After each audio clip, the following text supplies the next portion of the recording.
Jadi 40 orang jemaah yang ngakunya muslim itu, yang pakai kerudung, pakai cadar itu, yang pakai jenggot, pakai sorban itu, itulah mereka yang sedang melakukan kristenisasi atau pemurtadan. Sebab ketika mereka sedang melakukan itu, ada banyak sekali, ada jutaan muslim yang melihat itu dan merasa malu.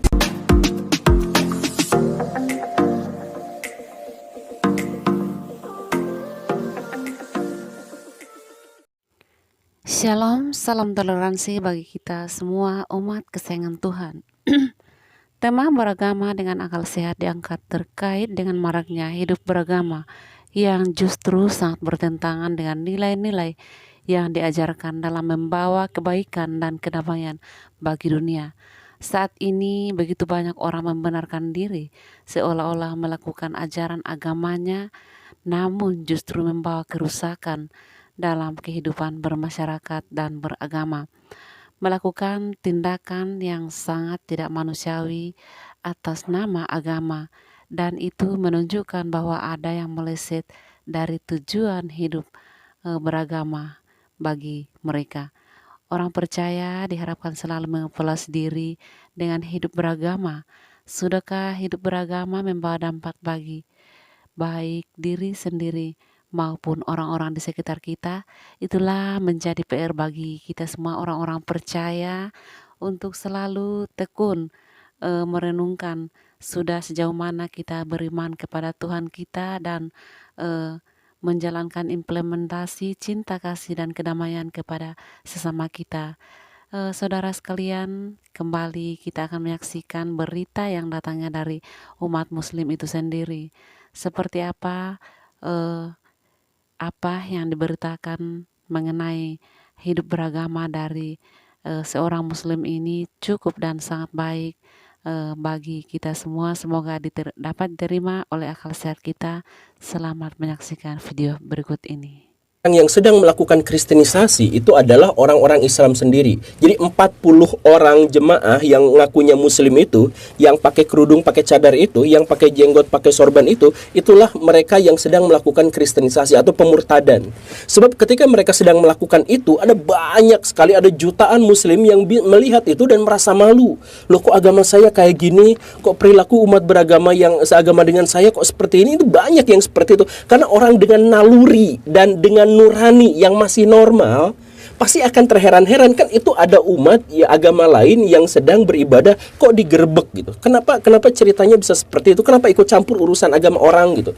Kenapa nggak sholat aja di masjidnya sendiri, malah serang ke gereja atau ke tempat yang dianggap sebagai tempat agama yang lain? Banyak sekali orang-orang yang muslim ketika melihat kejadian itu menjadi merasa malu, menjadi minder, dan bahkan banyak yang kemudian mempertanyakan agamanya sendiri. Saya kenal sama banyak orang yang dia itu murtad, yang mereka itu murtad keluar dari agamanya. Ada yang menjadi ateis, ada yang menjadi Kristen, ada yang menjadi Hindu, ada yang menjadi Buddha dan sebagainya. Itu alasannya adalah apa? Karena melihat realitas kaum muslimin itu penuh dengan kekerasan, penuh dengan ancaman, penuh dengan intimidasi dan sebagainya yang seperti itu. Itulah kristenisasi yang sesungguhnya itu justru malah dilakukan oleh orang-orang Islam yang mengaku dirinya sebagai muslim yang bagaimana gitulah. Bare tentu saja mengingat sebuah cerita yang dari Ethiopia, namanya adalah Pak Haji Usman Muhammad. Beliau itu ulama terpandang di situ dan sudah kalibernya udah sangat tinggi lah. Tapi di tengah jalan beliau murtad, beliau masuk Kristen. Kenapa bisa seperti itu? Karena dia melihat banyak sekali gereja-gereja dibakar di negaranya. Dia melihat banyak sekali persekusi dan intimidasi terhadap orang-orang Kristen di negaranya, di Ethiopia. Dan karena itu maka beliau mikir, kok agama saya seperti ini? Apakah benar agama saya mengajarkan kekerasan kepada agama lain? Apakah ini dan sebagainya? Mereka mulai berpikir dengan pikiran yang seperti itu dan akhirnya apa? Dia murtad. Jadi ketika saya ngomong seperti ini, saya tidak sedang membela ajaran agama Kristen, justru saya sedang membela agama Islam. Maksud saya begini Baraya, kalau misalkan orang-orang Islam itu melakukan penggerebegan terhadap aktivitas ibadah agama yang lain, dalilnya itu apa? Kan nggak ada. Dalam syariah Islam itu terlarang luar biasa. Jadi Baraya begini ya, dalam Piagam Madinah, yang ini adalah bagian dari syariah Islam yang diajarkan oleh Nabi Muhammad. Dalam Piagam Madinah itu dikatakan bahwa di sebuah negara Islam atau negara yang dipimpin oleh Muslim, dalam hal ini adalah Nabi Muhammad, maka Nabi Muhammad menjanjikan dan menjamin kebebasan beragama untuk orang-orang non-Islam. Bahkan bukan menjamin kebebasan, tapi juga melindungi mereka. Dan siapapun yang mengganggu mereka akan diperangi. Itu dalam Piagam Madinah itu seperti itu. Terus kemudian Nabi juga mengatakan ada dalam syariah Islam itu ada syariah perang, ada aturan perang gitu. Bahkan dalam perang yang paling mematikan, paling menyakitkan sekalipun, rumah ibadah itu tidak boleh diganggu-gugat, orang yang ibadah di dalamnya tidak boleh diganggu-gugat. Kalau ada musuh dalam perang sekalipun ya, musuh yang bersembunyi atau lari ke dalam tempat ibadah, agama apapun, tidak boleh dikejar. Hanya boleh bertahan di situ, tapi si bangunan gerejanya katakanlah atau kuilnya atau apapun itu tidak boleh dimasuki oleh kaum muslimin. Bahkan dalam kondisi perang paling menyakitkan sekalipun, itu tempat ibadah gak boleh diganggu-gugat. Itu syariat Islamnya jelas. Lalu gimana ceritanya ada orang-orang Islam yang justru malah melakukan penggerebegan bukan hanya sekali tapi berkali-kali? Kenapa bisa seperti itu? Nah, saya dalam hal ini membela syariah Islam bahwa dalam Islam itu tidak boleh mengganggu-gugat ajaran agama lain. Dalam hal ini tidak boleh mengganggu-gugat orang-orang yang sedang beribadah menurut agama dan kepercayaannya masing-masing. Jadi mereka alasannya apa? Karena alasannya adalah misalkan peraturan pemerintah, ya enggak, mereka melanggar peraturan pemerintah. Mereka melanggar syariat Islam juga iya, peraturan pemerintah juga iya, melanggar akal pikiran juga iya, melanggar adat juga iya, melanggar tradisi ketimuran juga iya, semuanya mereka langgar. Demi apa sih sebenarnya? Dan yang lebih parah lagi, mereka mengatasnamakan Islam. Makanya inilah yang kemudian disebut sebagai pemurtadan yang dilakukan justru oleh orang-orang Islam sendiri. Nah, akhirnya muncul juga sebuah pertanyaan, kenapa juga agama yang katanya adalah sumber moral, agama yang katanya menjadi basis bagi peradaban dan sebagainya sekarang menjadi seperti itu. Dan ternyata setelah dipikir-pikir bukan hanya Islam saja, karena di tempat yang lain di India misalkan kemarin kan ada kejadian juga yang sangat unyu-unyu gitu dalam tanda kutip. Jadi orang-orang Hindu dalam etnis tertentu itu kemudian menyerang orang-orang Kristen di etnis yang lain dengan cara yang wow, ngeri banget lah, nggak usah diceritain. Ya pokoknya mah ngeri seperti itu. Nah itu kan mengaku mengatasnamakan orang-orang Hindu, kan orang-orang Hindu pengasih dan penyayang, gimana ceritanya mereka tega untuk melakukan hal yang semacam itu? Kenapa di Indonesia ada yang seperti itu, di India ada yang seperti itu, di negara-negara yang basis keberagamaannya kuat kenapa terjadi seperti itu? Kenapa coba? Saya jelaskan begini Baraya. Sebenarnya agama itu murninya, aslinya memang menjadi landasan moral. Agama itu oleh orang-orang zaman dulu itu dianggap sebagai pijakan, sebagai pedoman, sebagai kriteria benar dan salah, baik dan buruk. Dan dari situlah mereka menghasilkan peradaban yang agung, peradaban yang besar. Makanya peradaban-peradaban kuno itu yang menghasilkan peradaban-peradaban besar itu selalu berhubungan dengan agama, apapun itu. Bahkan peninggalannya sampai sekarang selalu berhubungan dengan agama. Jadi agama itu sebenarnya adalah dasar dari peradaban, dasar dari moral. Tapi kenapa sekarang tidak seperti itu? Karena di zaman sekarang, di akhir zaman ini, agama justru dijadikan bukan sebagai landasan moral kita, tetapi dijadikan sebagai alat untuk mempertahankan status quo, alat untuk mempertahankan apa yang ada dalam diri kita. Maksudnya gini Baraya, saya jelaskan dalam sebuah contoh, dalam beberapa contoh. Ada orang yang sangat miskin. Orang yang sangat miskin itu, kenapa dia miskin? Karena dia tidak mau bekerja. Dia senangnya nganggur, dia senang guling-guling. Dia tidak mau belajar bagaimana ekonomi, dia tidak mau apa, tapi pokoknya mah dia miskin aja. Kemudian ditanya, kenapa kamu miskin? Maka dia menjawab dengan sangat mudah. Ya iyalah, rezeki mah kan sudah diatur sama Allah Subhanahu wa taala. Saya mah enggak akan yang kayak gitu, ya biasa-biasa aja. Lagian ngapain hidup di dunia kaya raya tapi di akhirat miskin? Yang paling penting di akhiratnya selamat. Kan kalau misalkan kita kaya, maka hisabnya juga menjadi semakin susah, menjadi semakin berat, dan di akhirat juga nanti tanggungan dari uang-uang yang kita punya itu kan masih akan dipertanggungjawabkan, dan itu sangat banyak, sangat lama. Jadi mendingan hidup miskin apa adanya, yang penting pas-pasan gitu kan. Pas lagi butuh pas ada. Ya yang penting mah gitu aja, sederhana kita mah. Kan Nabi juga minta kalau dicari, carilah Nabi Muhammad itu di tengah fakir miskin. Jadi ya mau dekat dengan Nabi harus miskin. Ada yang mengatakan seperti itu. Oke, sekarang kita lanjut ke orang kaya. Ada orang kaya, rakus, kapitalis, tamak, tapi kaya. Terus kita tanyain, kamu kenapa kaya raya dan kapitalis kayak gitu? Oh, ini kan diperintahkan sama ajaran agama saya. Jadi Gimana caranya kita mau berderma kalau kita miskin? Gimana caranya kalau kita memberikan kemanfaatan kepada orang lain kalau kita miskin? Justru dengan kaya kita menjadi kuat. Kalau kita kuat, kita jauh dari kekufuran. Kalau misalkan kaya, kalau misalkan kuat, kita bisa bikin masjid, bisa bikin jembatan, bisa bikin orang-orang merasakan kemanfaatan dari kita. Nah, karena itu maka kita harus menjadi orang-orang yang kaya. Gitu kan? Benar nggak? Menurut Baraya, mana di antara dua argumentasi itu yang benar? Menurut saya, dua-duanya salah. Karena mereka itu menjadikan agama bukan sebagai landasan moral mereka, tapi menjadikan agama sebagai tameng. Kalau saya memang rajin bekerja tapi rakus, saya akan menggunakan agama sebagai pembenarannya. Kalau misalkan saya miskin gara-gara saya tidak rajin, maka saya akan menggunakan agama sebagai tameng keberagamaan saya. Nah, agama di akhir zaman itu diperlakukannya seperti itu, gitu. Atau contoh yang lain lah, misalkan ya, ada orang pintar dan ada orang bodoh. Menurut Baraya, mana yang lebih akurat jawabannya? Si orang pintar ditanya, kamu kok pintar amat sih? Kenapa kamu pintar kayak gini? Kenapa kamu harus baca banyak buku, harus belajar metodologi ilmu? Ngapain sih kayak gitu?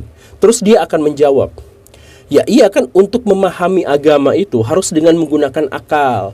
Di dalam ayat Al-Quran itu penuh banyak sekali dorongan-dorongan kita agar kita berakal. Maka kita harus menjadi orang-orang yang hebat, menjadi orang yang intelektual, menjadi orang yang pintar. Dari situlah akhirnya kita bisa mendapatkan pencerahan. Begitu kan? Oke, begitu. Kita tanya kepada si bodoh, kenapa kamu bodoh amat sih? Kamu tidak rajin membaca, kamu tidak rajin belajar. Itu agama kamu apa sih? Agama saya Islam. Dan kalau soal bodoh enggaknya itu mah relatif kan. Yang paling penting itu kita harus pahami bahwa agama itu gak bisa dilogikakan. Jadi ngapain belajar logika, ngapain belajar sains begini dan begitu? Kan semuanya juga berpijak pada iman. Jadi kalau kita sudah iman, kita gak butuh lagi logika berpikir yang aneh-aneh itu, gak butuh psikologi, gak butuh apa. Ya buat apa juga kan, yang paling penting itu adalah ilmu sabar, ilmu takwa. Jadi gak usah, ya kan emang sok di sini, emang Tuhan bisa dilogikakan? Enggak kan? Jadi gak usah berpikir logika juga kayak gitu. Nah, kan gitu ya. Jadi si pintar yang sombong dan si bodoh yang tidak rajin itu, mereka kedua-duanya itu menggunakan agama sebagai tameng. Gitu kan? Nah, itulah yang terjadi di akhir zaman, sehingga orang-orang mau dikasih dalil kayak gimana pun mereka sudah saklek, sudah paten pada satu pendapatnya karena mereka menganggap bahwa pendapat itu berasal dari Tuhan. Nah, inilah pada akhirnya yang menyebabkan orang-orang atau bangsa yang teguh pada agamanya justru malah menjadi bangsa-bangsa yang tidak beradab, menjadi bangsa-bangsa yang tidak maju. Misalkan katakanlah begini, di antara negara-negara Katolik yang paling taat itu diantaranya adalah orang Filipina dan sebagian negara di Amerika Latin gitu. Itu yang paling taat tuh Katolik tuh di situ. Dan tepat di situlah peradabannya nggak maju. Gitu kan? Kalau di dunia Islam kita sudah tahu lah ya gimana. Kalau di dunia Kristen misalkan kita melihat Amerika Serikat itu maju. Tapi kan Kristen bukan, dia itu sekulernya luar biasa. Nah, yang memegang teguh kekristenan, Protestan itu ada di Afrika Tengah kayak gitu ya. Yang negara-negara seperti itu lah miskin juga. Nah, kenapa misalkan orang-orang yang sekarang beragamanya kuat justru malah tidak berkembang? Yaitu alasannya adalah karena mereka sebenarnya tidak beragama. Nah, karena rumusnya begini Baraya, ketika kita misalkan melihat di negara-negara yang taat pada agama, setiap ada kesalahan di sana, kesalahan itu dilestarikan atas nama agama. Itu jadi yang tadi itu, jadi misalkan anti demokrasi atau terorisme atau apa, bahkan memenggal orang sekalipun itu bisa atas nama agama. Karena apa? Karena kesalahan paling buruk sekalipun itu bisa dilestarikan oleh lembaga atau institusi keagamaan. Nah, kalau misalkan orang-orang sekuler kan, kalau misalkan di Amerika Serikat gitu ya, atau di Finlandia gitu ya, kan kalau misalkan ada yang benar ya udah kita lanjutkan, kalau ada yang salah diperbaiki. Nah, kalau di negara-negara yang banyak menganut agama palsu yang tadi itu, kalau misalkan ada yang benar ya dilanjutkan, kalau ada yang kesalah dibela atas nama agama, karena segala sesuatu itu bisa dibela kalau misalkan atas nama agama, kan begitu. Itu yang jadi masalah di akhir zaman sekarang itu, agamanya jadi ya kasihan, jadi si agamanya itu jadi apa ya, jadi alat kekuasaan, jadi alat hegemoni, jadi alat untuk mengontrol massa, jadi alat untuk menciptakan status quo gitu. Nah, sekarang ayo saya ajak Baraya untuk berpikir logis gitu ya. Kita main rasio-rasioan. Kita main logis gitu ya. Kan Indonesia itu dicatat sebagai salah satu negara paling religius. Bahkan ada yang menyebutkan Indonesia itu memang benar-benar religius karena seluruh tokoh-tokoh politiknya juga sangat-sangat religius. Katanya seperti itu. Nah, anggaplah Indonesia itu adalah negara yang sangat religius. Kita sepakati itu secara formal ya. Tapi kenapa korupsinya tinggi? Kalau seandainya religius, misalkan mayoritas di Indonesia itu adalah menganut agama Islam dan semuanya religius, maka nggak mungkin ada korupsi. Atau korupsinya jumlahnya sangat sedikit. Kan harusnya gitu logikanya. Tapi kenapa katanya agamanya religius, katanya sangat peduli pada agama, tetapi korupsi tinggi? Ya karena agamanya bohong-bohongan. Agama itu tidak dijadikan sebagai landasan moral, tapi hanya dijadikan sebagai tameng kejahatan gitu. Atau misalkan contoh yang lain, kan Indonesia itu adalah salah satu penyumbang sampah plastik terbesar di seluruh dunia. Kalau itu memang benar-benar religius, gak mungkin ada kejadian seperti itu. Karena dalam agama Islam itu, sampah itu benar-benar tidak boleh dibuang sembarangan. Karena itu dikhawatirkan akan merusak ibadah kita. Kan begitu. Nah, karena itu maka semua warga negara itu harus bersikap bersih, sehingga wilayah Indonesia itu bersih seandainya masyarakatnya religius. Tapi di sini masyarakatnya katanya religius, tapi sampah ada di mana-mana. Kenapa bisa seperti itu? Karena agama yang kita anut tuh bohong-bohongan. Kita nggak menganut agama yang sesungguhnya. Kita menjadikan agama itu tameng. Bahkan ketika saya ngobrol sama saya pernah mengkritikkan langsung ke pesantren-pesantren yang kayak gitu, kenapa di sini kotor, banyak sampah dan sebagainya. Kan di dalam Islam fikih pertama itu adalah tentang bab toharoh. Kemudian dia malah nyeletuk, kamu gak ngerti bahasa Arab, bab toharoh dalam agama Islam itu bukan berarti sampah sembarangan, bla bla. Jadi mereka tuh cari-cari alasan aja segala rupanya, hanya demi mempertahankan pesantrennya agar tetap kotor gitu. Begitu. Itulah yang akhirnya membuat orang-orang yang katanya beragama, yang katanya religius justru malah tidak beradab karena agamanya palsu. Jadi saya mohon kepada orang-orang yang kemarin menggerebek gereja itu, yang pakai sorban, yang pakai cadar dan sebagainya, ayo kita kembali ke ajaran Islam yang benar ya. Kembali ke kitab Quran dan Sunnah. Kan di dalam Quran dan Sunnah kita sudah mengetahui bersama, tidak boleh mengganggu tempat ibadah agama lain, tidak boleh mengganggu orang-orang yang sedang melakukan ritual agama lain dan sebagainya. Itu sudah dijamin. Jadi kalau misalkan mau melakukan hal-hal yang semacam itu, ya please lah, jangan jadikan agama sebagai tameng untuk kejahatan diri sendiri. Itu ya. Terima kasih karena sudah menyimak. Saya Guru Gembul. Assalamualaikum warahmatullahi wabarakatuh. Ya, terima kasih Pak Guru Gembul yang kembali memberikan berita kepada kita semua. Eh, Beliau sendiri menyaksikan dan menyatakan kepada publik tentang hal-hal yang terjadi. Selama ini memang dituduhkan selalu kepada orang-orang Kristen bahwa orang Kristen itu mengkristenisasi orang-orang Muslim. Tetapi sebagai orang Muslim yang sehat, yang memiliki akal sehat dan pengetahuan, tentulah mereka eh, melihat dan menilai dengan sendirinya. Tetapi memang sulit bagi orang-orang yang fanatik agama, sekalipun itu salah, pastilah mereka selalu membela diri dan membenarkan hal yang salah. Puji Tuhan sobat, Tuhan Yesus memberkati kita semua.